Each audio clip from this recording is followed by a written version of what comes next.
The sun was a burned scar across the horizon when he rode in. Dust rose behind him like smoke from an old memory. The man's coat, black, torn at the edges, dragged the dirt as if it carried every mile he'd ever sinned across. His name, whispered in half-forgotten saloons, was Cole Marlowe. To some, he was the ghost of a dead gunslinger. To others, the devil himself, come collecting debts in lead and fire. He rode with 10 horses. Not behind him, not ahead, beside him, like loyal shadows. Each horse bore a mark on its flank, carved by Cole's own hand, a small, burned-in symbol that looked like a cross split by lightning. They had names: Ash, Brim, Solace, Thorn, Haze, Ember, Ghost, Flint, Mercy, and Revenant. Each name was a story, a loss, a memory that refused to die. As the wind howled through the broken plains, Cole touched the scar under his left eye. That was where his story had ended once, and where it was about to begin again. The town appeared out of the dust, a crooked line of wooden buildings clinging to the edge of nowhere. The sign read, "Dead Wind Crossing." A single lantern flickered outside the saloon, though it was still daylight. That was the kind of place Dead Wind was, where darkness didn't wait for nightfall. Cole dismounted, boots hitting the sand with a dull thud. Every face on the street turned his way, and every face pretended not to. The piano stopped inside the saloon. Someone muttered his name, or maybe a curse that sounded like it. He tied his lead horse, Ash, to the post and stepped inside. The air smelled of cheap whiskey, fear, and dust that never settled. "Whiskey," he said to the barkeep. His voice was rough, not from shouting but from silence. The barkeep hesitated.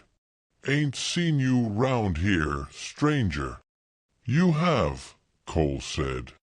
"You just don't remember yet." At the far end of the bar, a man in a brown duster lifted his eyes. Cole recognized him. The years had changed the face, but not the eyes, cold, blue, and empty as a dried-up riverbed. His name was Wyatt Creed, and once, long ago, they'd ridden together. Cole remembered the night the fire took his ranch, the night his brother was shot, the night Creed walked away with the gold and left Cole for dead. Now, Creed smiled the kind of smile a man uses before he lies. "Well, I'll be damned," he said. "Cole Marlowe's ghost come to haunt me." "Not a ghost," Cole said. "Just unfinished business." Creed chuckled, tapping his glass. "You still chasing what's gone? You should have stayed buried, friend." The saloon went silent. The wind outside rattled the shutters like bones. Cole took his drink, downed it in one motion, and set the glass upside down. "You owe me blood, Creed, and I came to collect." The draw came fast. Creed's hand went for his gun, but Cole's iron spoke first. A single flash, thunder in a room too small for it. Creed's glass shattered before the bullet reached it. Shards of whiskey and blood hit the floor together. Creed staggered, clutching his shoulder, eyes burning with fury instead of fear. "You never learn," Cole said, stepping closer. "Always shooting from the hip, never from the heart." "Maybe," Creed hissed, "but I ain't the only ghost after you, Marlowe. You kill me, and you'll wake them all." Before Cole could ask, Creed kicked the table, glass and chairs flying. By the time the smoke cleared, Creed was gone, out the back door, into the blinding dust. Cole holstered his gun and walked out slowly. His 10 horses stirred, restless, as if they smelled something in the wind, danger or destiny. He untied Ash and mounted up. From the far ridge, the desert yawned wide and endless, hiding whatever waited beyond. He whispered, "Ride, boy." And they rode. That night, the desert slept uneasy. The stars hung low, heavy with secrets. Cole made camp among the rocks. The horses gathered in a loose circle around him. The firelight danced across their flanks, painting their scars and brands in gold. He took out an old pocket watch, its face cracked, its hands frozen at 11:37. The time of the fire. The time everything ended. He still heard the screams sometimes, in the wind. The night his ranch burned. The night his brother called his name one last time. Creed had set the fire. But Creed had not worked alone. Cole's jaw tightened. He opened his saddlebags and pulled out a folded piece of paper, an old wanted poster, edges burned. Wanted, Cole Marlowe, for arson, murder, and theft. Reward, 5,000 gold. Underneath, a signature, faded but visible. Marshal Elias Vane. Cole stared at the name until it blurred. Then he whispered, "So you're still alive." Far off, thunder rolled, but it wasn't from the sky. It was from the ground. Hoofbeats. Many. Cole stood, firelight flashing against his revolver.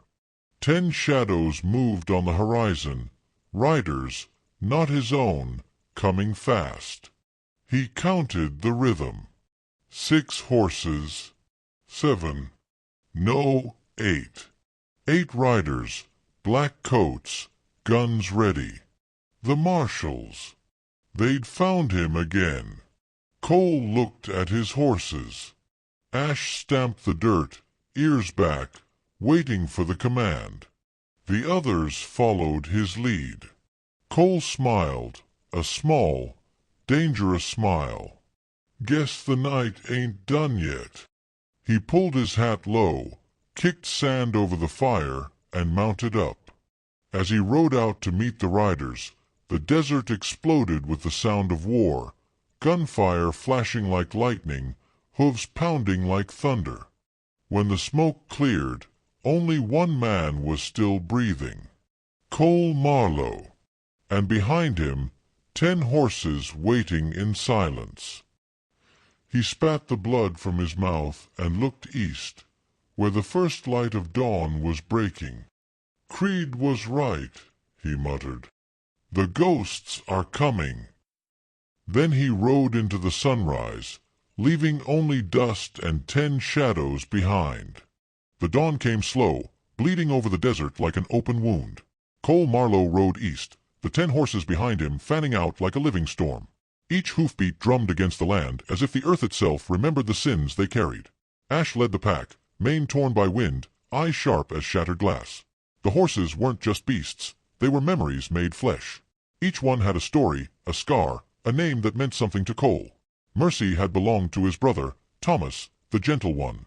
Flint was the first horse he'd ever broken, back when the world still felt kind. Revenant, the youngest, was born from the ashes of the fire that destroyed everything. 10 horses for 10 debts. 10 shadows of a past that refused to stay buried. By midday, the desert had turned white-hot. The horizon shimmered like it was melting. Cole stopped by a dry creek bed, let the horses drink what little water remained, and crouched low to study the ground. Tracks. Fresh ones. 8 riders, same as before. The marshals. And one more, lighter, faster. Creed. Cole's lips curved into a hard smile. "You're running scared, old friend." He stood, brushing dust from his hands, and looked toward the canyon ahead. Somewhere beyond that stone throat, Creed would be waiting. Not to fight. No, Creed wasn't the kind to face a man fair. He'd have traps. He'd have ghosts of his own. Cole took a slow breath, tasting the grit on the wind. "All right," he whispered. "Let's finish what we started."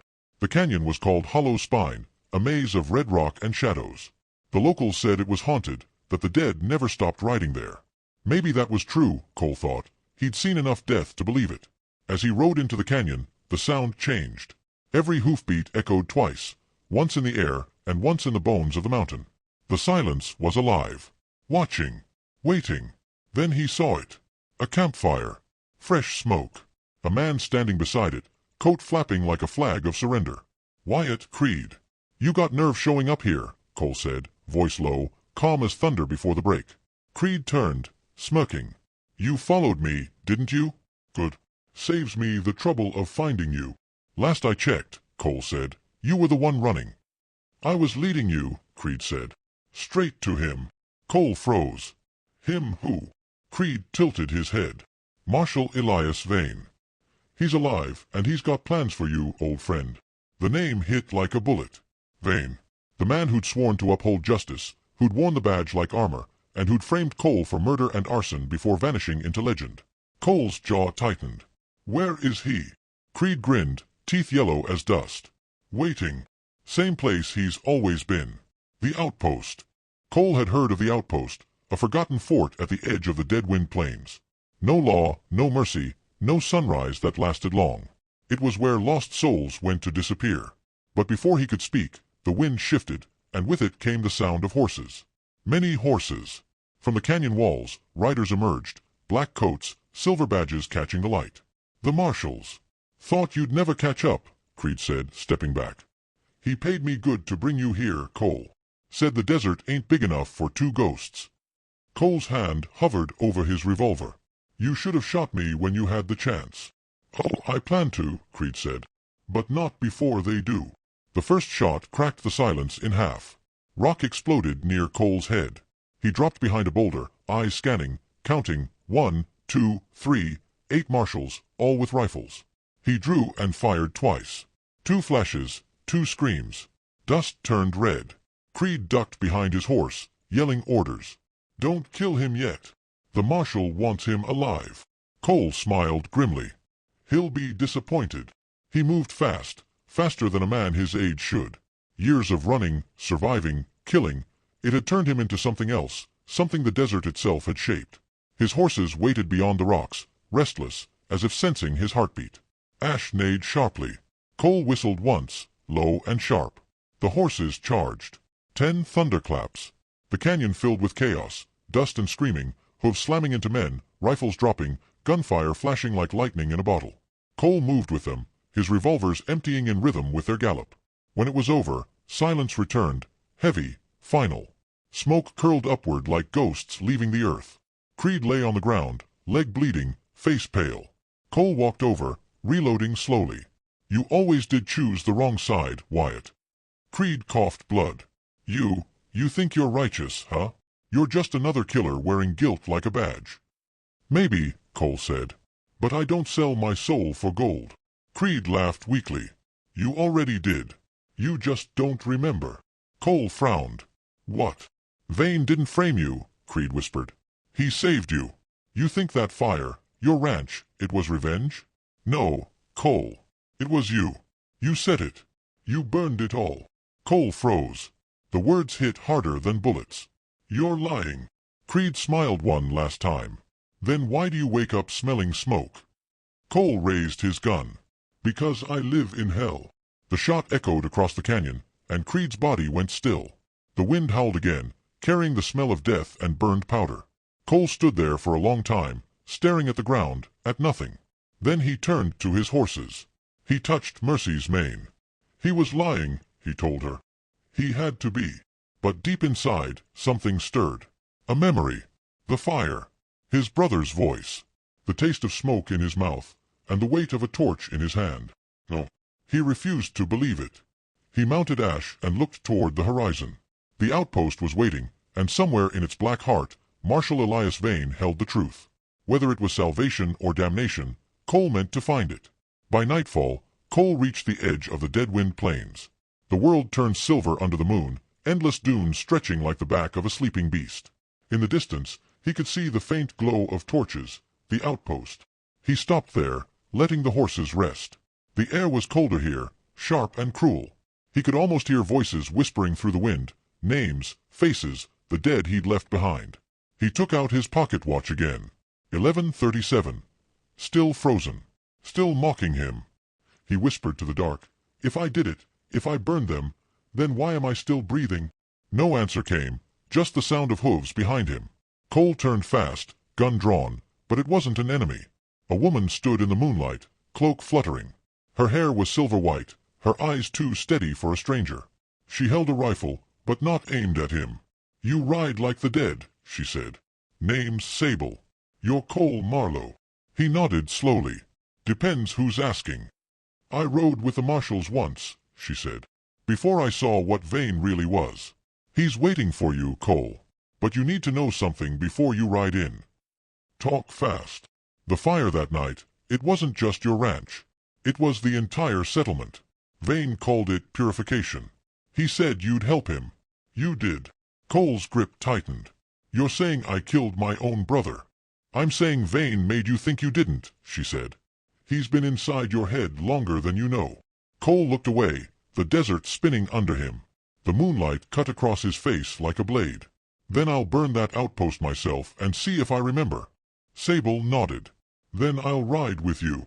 As dawn broke again, two riders cut through the desert, Cole and Sable, followed by the 10 horses that carried his sins. Ahead lay the outpost, where truth waited like a coiled snake. Behind them, the canyon whispered with ghosts. And above, the buzzard circled, because in the wild, the dead always find their way home. The horizon bled fire as dawn broke. The desert stretched endless and cruel, each mile another reminder that some ghosts never stayed buried. Cole Marlowe rode at the head of his herd, his coat torn, his hat shadowing eyes that hadn't known rest in years. Beside him rode Sable, her rifle across her saddle, her gaze fixed on the distant cliffs. "There," she said, pointing ahead. "That's the outpost." Cole squinted through the glare. A cluster of half-buried stone walls stood against the rising sun. Towers leaning, gates rusted to ghosts. The once proud fort was now a carcass picked clean by wind and time. And yet, smoke curled from one of the towers. Someone was home. They stopped at a ridge above the ruins. Cole dismounted, crouching low. Below, the fort buzzed with life, riders in black coats, fires burning, rifles stacked. "Marshals," Sable muttered. "Vane rebuilt his own army out here. Mercenaries, killers, anyone who'd wear the badge for gold." Cole's hand hovered over his revolver. "How many?" "Too many for one man," she said. Cole smiled without humor. "Good thing I ain't one man." He looked back at his horses, 10 shadows against the rising sun. They stood still, heads high, as if waiting for a signal. He touched Ash's neck gently. "You remember what they did to us?" The horse snorted, stamping the dirt. Cole nodded. "Then let's finish it." They rode in at dusk. No stealth, no tricks. Just dust and thunder. The gates of the outpost splintered beneath the weight of hooves. Bullets screamed through the air, flashing silver in the fading light. Sable's rifle cracked from behind Cole, picking off snipers on the walls. Cole fired from the saddle, every shot precise, mechanical, personal. By the time they reached the courtyard, the ground was fire and chaos. Men shouted. Horses screamed. The banners of the marshals burned. And at the far end of it all, standing calm amid the storm, was Marshal Elias Vane. He hadn't aged like normal men. His hair was silver, but his eyes were sharp, cold and clear as the desert moon. He wore the same long coat he'd worn the night of the fire, the same star pinned to his chest. The badge was tarnished, but it still gleamed where the firelight hit it. "Cole Marlowe," Vane said, voice smooth as whiskey and twice as dangerous. "You've ridden a long way to die." Cole stepped off Ash, his boots sinking into the dirt. "I didn't come to die, Marshal. I came to remember." Vane smiled faintly. "You don't need to remember. You already did." Cole raised his revolver. "You framed me, burned my home, killed my brother." Vane shook his head slowly. "No, Cole. You did." The world seemed to tilt. Vane reached into his coat and pulled out something small and metal, an old pocket watch. Cole froze. His pocket watch. But this one was whole. No crack, no frozen hands. It ticked softly, steady and cruel. "You kept the broken one," Vane said. "I kept the real one. You were the experiment, Cole. You always were." Cole's voice was a rasp. "Experiment?" Vane gestured around. "The desert doesn't need lawmen. It needs control. I was building something greater. Men who obeyed without memory, soldiers without guilt. You were the first." Sable's eyes widened. "You're insane." Vane ignored her. He took a step closer to Cole, eyes glowing with fanatic calm. "You begged me for peace after your brother's death. You wanted to forget. I gave you that gift. But peace requires sacrifice. The fire wasn't punishment, Cole. It was rebirth." Cole shook his head. "No. I remember the screams. I remember you holding the torch." Vane's smile deepened. "And who gave you the torch?" Cole faltered. Images flickered in his mind. Too fast, too bright. Flames rising. A hand gripping the torch. His hand. His brother's voice. "Cole, what are you doing?" Then, darkness. The ground seemed to drop beneath him. His knees hit the dirt. "No, no, I didn't." Vane knelt beside him. "You did. But I forgave you. I remade you. The horses, the guilt, the scars, they're anchors. Symbols to keep your mind from breaking completely." Cole's hands trembled. He looked at Ash, standing a few feet away, mane glowing in the firelight. "They're not real." "They're real enough to you," Vane said softly. "Each horse carries a memory I couldn't erase. 10 sins. 10 shadows. But they were never your salvation, Cole. They were your cage." Sable stepped forward, rifle aimed at Vane's heart. "You twisted him. Used him." Vane looked at her with pity. "He was already broken. I simply gave his pain a purpose." Cole's voice came low, dangerous. "You made me a monster." "I made you pure," Vane said. "A man without the burden of choice. The desert needs men like you." Cole rose slowly, eyes burning. "Then the desert's about to lose one." The gunfight that followed was chaos incarnate. Sable fired first. Vane's men swarmed from the towers, shouting, shooting blind. Cole moved like something pulled from nightmare, every bullet finding a target, every step echoing rage and clarity. Vane drew his own revolver, the same one he'd used that night years ago. The air filled with smoke and fury.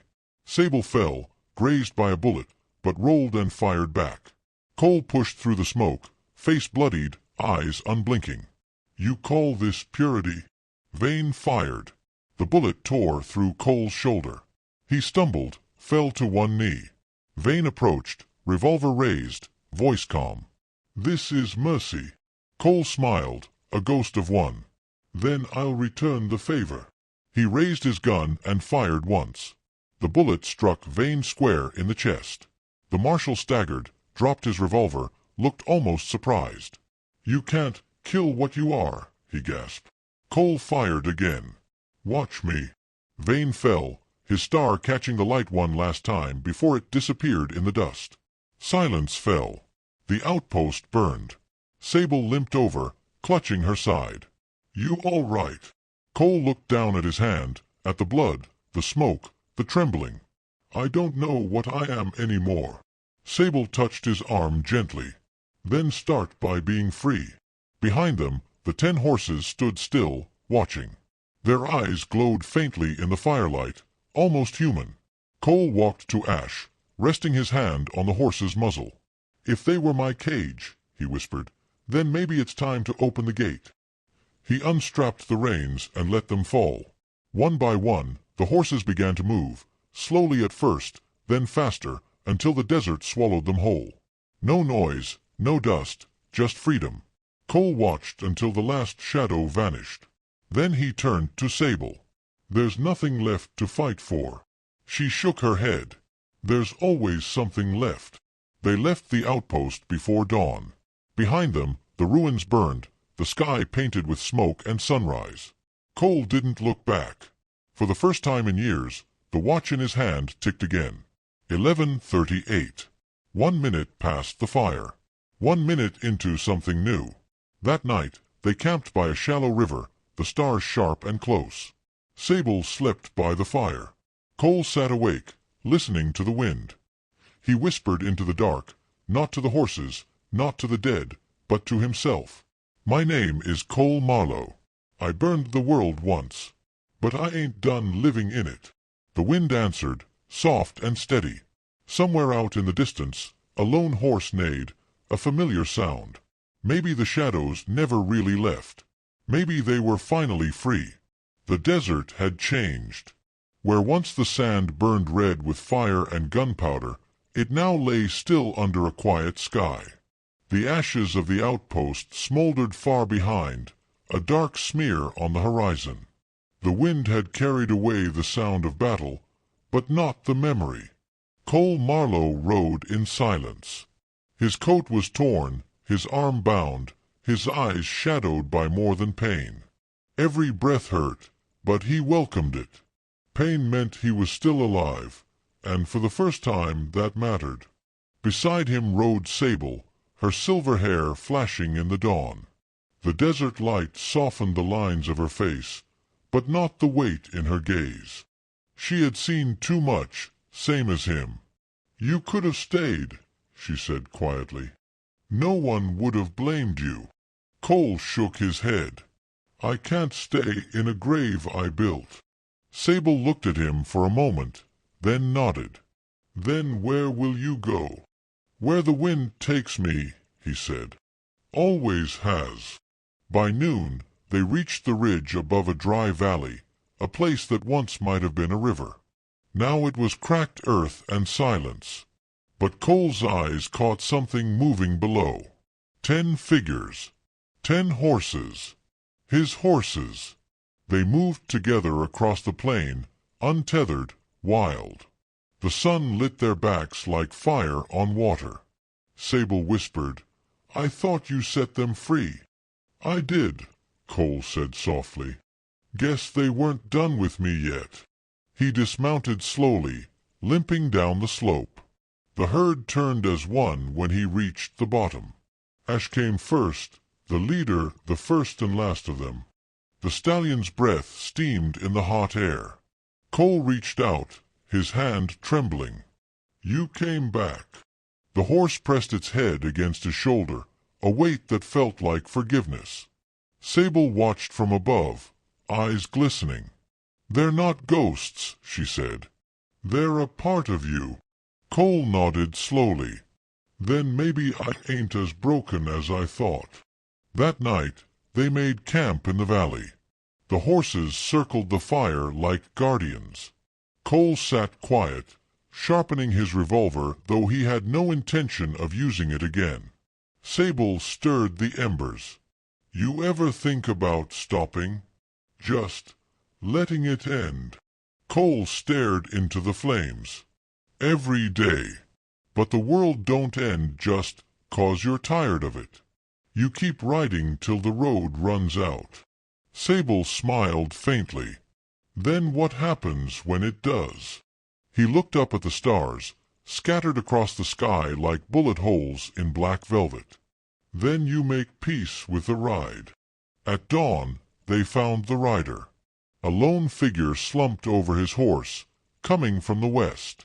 The man was young, bleeding, wearing a badge that once might have meant something.